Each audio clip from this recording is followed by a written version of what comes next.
Vadodara NSUI દ્વારા રાજ્યના ગૃહ રાજ્યમંત્રી હર્ષ સાંઘવી વિરુદ્ધ જાહેર રસ્તા પર નશાબંધી કાર્ડ્સ બતાવીને ચક્કાજામ કર્યો હતો, જેને લઈ ફતેગંજ પોલીસે ટીંગાટોળી કરી સાથે 10 જેટલા કાર્યકરોની અટકાયત કરી છે. વડોદરા શહેરમાં થયેલા રક્ષિત કાંડને લઈને રાજ્યભરમાં રોષ જોવા મળી રહ્યો છે.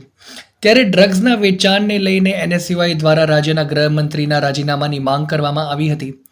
પોલિટેકનિક કોલેજના ગેટ સામે મુખ્ય રોડ પર કાર્યકરોએ ચક્કાજામ કર્યો હતો અને ભાજપ હાય હાયના નારા લગાવ્યા હતા. આ ઉપરાંત નશો ભગાવો, ગુજરાત બચાવો અને ગૃહ રાજ્યમંત્રીનું રાજીનામું આપોના પોસ્ટર સાથે વિરોધ પ્રદર્શન કરવામાં આવ્યું હતું. ગુજરાતમાં ડ્રગ્સ એક્ટ, દારૂબંધી છતાં વેપલો. એનએસયુઆઈના કાર્યકર દુષ્યંત રાજપુરોહિતે જણાવ્યું કે વડોદરા શહેરમાં જે રીતે આ ગમકવાર અકસ્માત સર્જાયો, જેમાં એક મહિલાનું મોત થયું હતું, ત્યારે 7 લોકો ઇજાગ્રસ્ત થયા હતા. જે વ્યક્તિ કાર ચલાવતો હતો તે ડ્રગ્સના નશામાં હતો. ગુજરાતમાં ડ્રગ્સ એક્ટ છે, દારૂબંધી છે, તેમ છતાં પણ ડ્રગ્સ અને દારૂનો વેપલો ચાલી રહ્યો છે.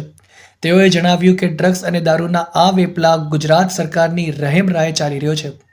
આજે એનએસયુઆઈ દ્વારા ચક્કાજામ કરીને તેનો વિરોધ કરવામાં આવ્યો છે અને ગૃહ રાજ્યમંત્રીનું રાજીનામું માંગવામાં આવ્યું છે. આ ડ્રગ્સ અને દારૂનો વેપલો સરદાર અને ગાંધીના ગુજરાતમાં બંધ કરવામાં આવે.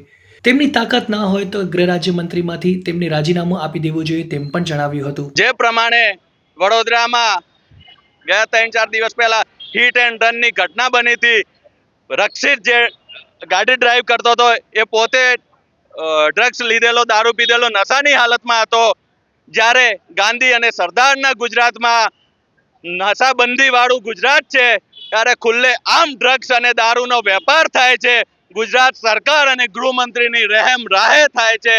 એમને ચેતવણી આપવા માટે, ગૃહમંત્રીને જગાડવા માટે ઊંઘમાંથી આજે વડોદરામાં એનએસયુઆઈ દ્વારા ચક્કાજામ કરીને વિરોધ પ્રદર્શન કરવામાં આવ્યું છે અને ગૃહમંત્રીનું રાજીનામું માંગવામાં આવ્યું છે.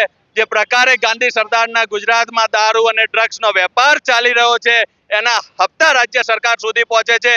જો ગૃહમંત્રીની એ વેપાર બંધ કરાવવાની તાકાત ના હોય તો રાજીનામું આપીને ઘેર બેસી જવું.